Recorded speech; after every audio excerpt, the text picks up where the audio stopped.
Okay, welcome. We are here on the final morning of the SPAA 2013 conference, having just had our opening plenary the night after the night before.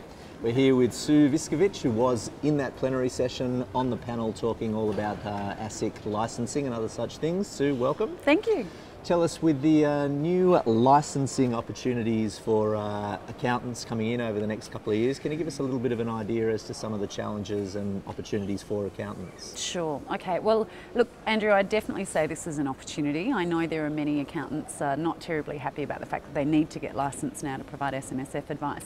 But I think if we take it from the client's perspective, most clients, when they're speaking to their accountant about their financial affairs and particularly self-managed super fund, they actually want to be able to take that advice and use it to implement. In terms of the licensing, accountants now have a choice whether they're going to go for the partial limited accountant's license or the full financial advice license. In terms of the limited license, accountants are going to be able to provide advice on class of product, which means that they're going to be able to talk about self-managed super funds, talk about perhaps contribution strategies, but they won't actually be able to provide recommendations and implement specific products and specific investments. And where that is particularly important is that they're also going to be able to provide advice on insurance in terms of how to structure insurances and the fact that clients need insurances if they do, but on a limited license they're not going to be able to implement that advice.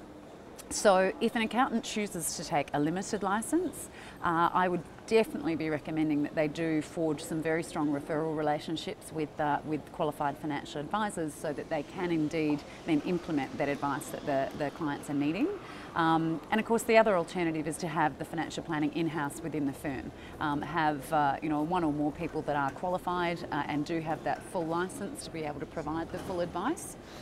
Now, that's a great opportunity. I think clients are wanting to use those trusted relationships with their accounting practices to be able to obtain more in-depth advice in order to achieve the outcomes that they're looking for. And it can be a threat if the accountants don't get on top of it early. One of the things that I do see is this question of how do we go about getting a license, and the two main options are you either take a license out yourself and become self-licensed, or you go through a licensee. I'm seeing that if you're taking a limited license, particularly the licensee route is certainly the most popular way to go. I would just counsel accountants when they take that route to talk to licensees that understand the accounting profession and that already have an offer for accountants in the marketplace, because their needs are going to be a little bit different to standalone financial planning or risk practices.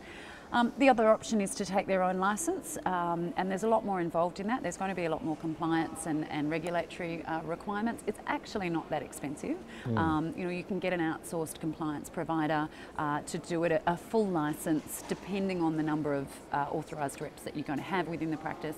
But a full license might cost you $10,000 to $15,000 to set up, and then probably $10,000 to $15,000 per annum to maintain.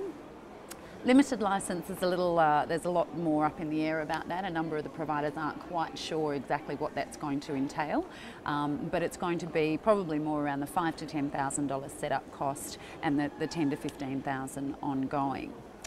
A big challenge will be PI cover. So at the moment, a lot of the PI insurers are not really knowing how to treat the limited license. So some of the indicators is that they're going to be, the only option will be to have to undertake full PI cover, the same as you would if you had a full license. And there are a lot of challenges around that, because at what point does the accounting advice end and therefore come under the umbrella of the accounting PI versus financial planning advice commence and therefore come under the umbrella of the financial planning PI. SPAA, in actual fact, I've just learned, have got a great plug-in solution for that, and in fact it's the only one in the marketplace that is specifically covers the advice that you would provide as an accountant, particularly in self-managed super fund space. So that it is, PI is certainly a challenge, and SPAA have definitely been on the front foot, and the provisions within that, excellent level of cover, and it's actually more reasonably priced than some of the others, because SPAA's not taking any rebate or any financial remuneration from that, so they're passing that all back to their members, which is great. Well, on behalf of SPAA, thank you very much for that plug, My plug-in. pleasure. We do appreciate that plug-in plug. Just, We've been talking about and hearing about FOFA for quite a few years now. Yes, the we FOFA have. reforms. It's now finally, Yes. in just a few months now, going to actually become law. Yep. What do financial advisors need to do from now moving forward till July to make sure that they are FOFA ready? Okay, so if they haven't already, clearly they need to determine how to price.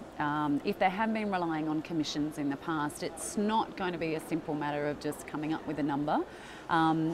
It becomes critically important to really get a good understanding for the value proposition. And I know this term is bandied around a lot, but get a good feel for what you're going to provide as a firm and what's going to be your service offer and the value proposition that you're going to provide to your clients in the financial planning space.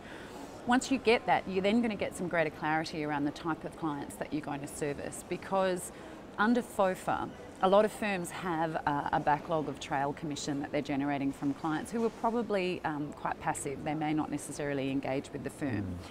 Depending on how long the firm's been running, some firms will have a big book of what I would call legacy clients. So they're generating a small amount of revenue, but collectively it adds up to a significant amount of cash flow, but they're passive clients.